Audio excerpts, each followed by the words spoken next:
రాష్ట్రంలో PSHM పదోన్నతులతో B Ed చేసిన వారిని కూడా పరిగణలోకి తీసుకుని పదోన్నతులు కల్పించాలని జగిత్యాల జిల్లా ఉపాధ్యాయ సంఘాల ఐక్య వేదిక ఆధ్వర్యంలో పట్టభద్రుల శాసన మండలి సభ్యులు తాటిపర్తి జీవన్ రెడ్డికి వినతి పత్రం అందించారు. ఈ సందర్భంగా శాసన మండలి సభ్యులు టి జీవన్ రెడ్డి స్పందించి గౌరవ ముఖ్యమంత్రి మరియు విద్యాశాఖ ఉన్నత అధికారులకు సమస్య పరిష్కారం కొరకు సిఫారసు చేస్తామని హామీ ఇచ్చారు. ఈ సందర్భంగా ఆయన మాట్లాడుతూ ఎల్ఎఫ్ఎల్, హెచ్ఎం, పిఎస్హెచ్ఎం పోస్టులు ప్రమోషన్ కోసం బీఈడీతో ఎస్టీగా నియామకమైన వారు పూర్తిగా అర్హులని పాఠశాల విద్యాశాఖ కమిషనర్ ఇటీవల విడుదల చేసిన బదిలీలు ప్రమోషన్ షెడ్యూల్లో జూన్ 3న ఈ విషయాన్ని స్పష్టంగా తెలియజేశారని, కనీసం ఇంటర్మీడియట్ డిఈడి ఉన్నవారిని కూడా ఎల్ఎఫ్ఎల్, హెచ్ఎం, పిఎస్హెచ్ఎం పోస్టులకు పరిగణిస్తూ సీనియారిటీ లిస్టు తయారు చేయమని స్పష్టమైన ఉత్తర్వులు ఇచ్చారని, అంతేకాని బీఈడీ ఉన్నవారికి ప్రమోషన్లు ఇవ్వకూడదని ఎక్కడా చెప్పలేదని తెలిపారు.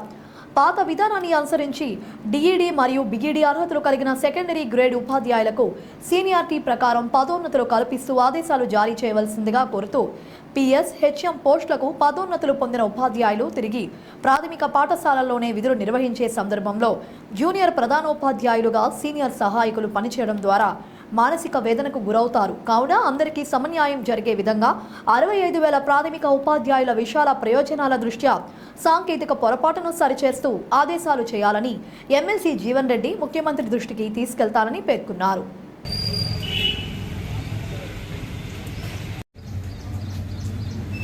రాష్ట్ర ప్రభుత్వ పరిధిలో ప్రాథమిక పాఠశాలల ప్రధానోపాధ్యాయుల పదోన్నతులకు సంబంధించి అంటే వాస్తవంగా ఏదైతున్నదో వీళ్ళ ప్రాథమిక పాఠశాలల ప్రధానోపాధ్యాయుల పదోన్నతి కాబట్టి మినిమం క్వాలిఫికేషన్ అంటే కనీస విద్యా అర్హత ఇంటర్మీడియట్తో పాటుగా డిఈడి సరిపోతుందనేటువంటి భావనతోని గతంలో ఏదైతున్నదో అది బీఈడి క్వాలిఫైడ్ టీచర్స్ మాత్రమే అర్హత అనే విధంగా భావన కలిగి ఉన్నటువంటి దాన్ని కొంతమంది ఉపాధ్యాయ సోదరులు న్యాయస్థానం దృష్టికి తీసుకుపోవడంతో న్యాయస్థానం ఏదైతున్నదో ఇది ప్రాథమిక పాఠశాల ప్రధానోపాధ్యాయుల పదోన్నతులకు సంబంధించి ఇవాళ విద్యా అర్హత ఇంటర్మీడియట్ కానీ డిఈడి సరిపోతుందనే ఒక భావన వ్యక్తమయ్యే విధంగా కనీస విద్యా అర్హత అంటే మినిమం క్వాలిఫికేషన్ కలిగి ఉండాలనే విధంగా ఏదైతుందో ఉత్తర్వులు జారీ చేయడం.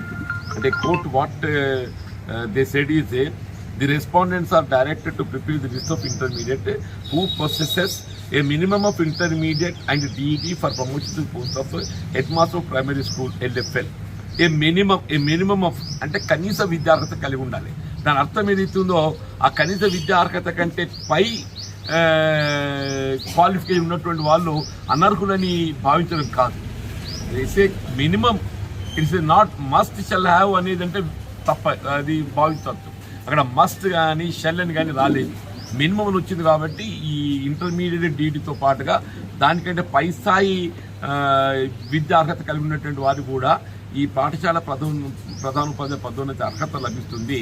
కానీ సంభవం ఏదైతుందో అప్పుడు 2009 ఉమ్మడి రాష్ట్రంలో GOMS నెంబర్ 12 గైడ్ లైన్స్ ఆధారంగా చేసుకొని ప్రస్తుతం ఈ ప్రమోషన్కు సంబంధించి అదే మస్ట్ అనే విధంగా మన డిఓస్ విద్యాశాఖ అధికారులు ఈ ఇంటర్మీడియట్ మరియు డిఈడి అర్హత కలిగి ఉన్నటువంటి వారిని మాత్రమే ఈ పదోన్నతులకు సంబంధించినటువంటి అర్హత కలిగి ఉన్నారు అనే విధంగా లిస్ట్ ప్రిపేర్ చేయడంతో దాని కూడా పై స్థాయి విద్యార్హత కలిగి ఉన్నటువంటి ఒక ఉపాధ్యాయులు కొంత ఆందోళనకు గురవుతున్నారు. అంటే వాస్తవంగా న్యాయస్థానం ఉత్తర్వులే కానీ గౌరవ కమిషనర్ స్కూల్ ఎడ్యుకేషన్ గారు ప్రభుత్వాన్ని నివేదించినటువంటి నివేదికలో కూడా ఈ హైకోర్టు ఉత్తర్వులను కోర్టు చేస్తూ ఈ విధంగా ఇవ్వాల్సిందని కూడా పేర్కొనడం జరిగింది. మరి ఇక్కడ అమలుకు వచ్చే వరకు ఏదైతుందో భిన్నంగా అమలవుతున్నట్టు కనొస్తుంది. కాబట్టి దీనికి సంబంధిత శాఖ కూడా గౌరవ ముఖ్యమంత్రి గారి దగ్గర ఉంది. కాబట్టి నేను ఈరోజే గౌరవ ముఖ్యమంత్రి గారి దృష్టికి తీసుకొచ్చే అంశాన్ని, ఎందుకంటే భవిష్యత్తులో ఈ న్యాయస్థానంలో చిక్కులు ఎదుర్కొనే అవకాశం ఉంది. ఇప్పుడు suppose what ever this prepares it is subject to scrutiny of the legal, మళ్ళీ ఏదైతే సమస్య ఉత్పన్నమవుతుంది. కాబట్టి భవిష్యత్తులో సమస్య ఉత్పన్నం కాకుండా ఉండాలి అని చెప్పారంటే అది ఏ విధమైనటువంటి ఒక పొరపాటు జరగకుండా చూసుకోవాల్సిన బాధ్యత సంబంధించిన శాఖపై ఉంటుంది. కాబట్టి ఈ అంశాన్ని వాళ్ళ గౌరవ ముఖ్యమంత్రి గారి దృష్టికి తీసుకోవడంతో పాటుగా సంబంధిత స్కూల్ ఎడ్యుకేషన్ సెక్రటరీ, గౌరవ కమిషనర్ స్కూల్ ఎడ్యుకేషన్ గారితో పాటుగా స్థానికంగా జగిత్యాల జిల్లాకు సంబంధించి జగిత్యాల జిల్లా కలెక్టర్ దృష్టి కూడా తీసుకోవడం జరుగుతుంది.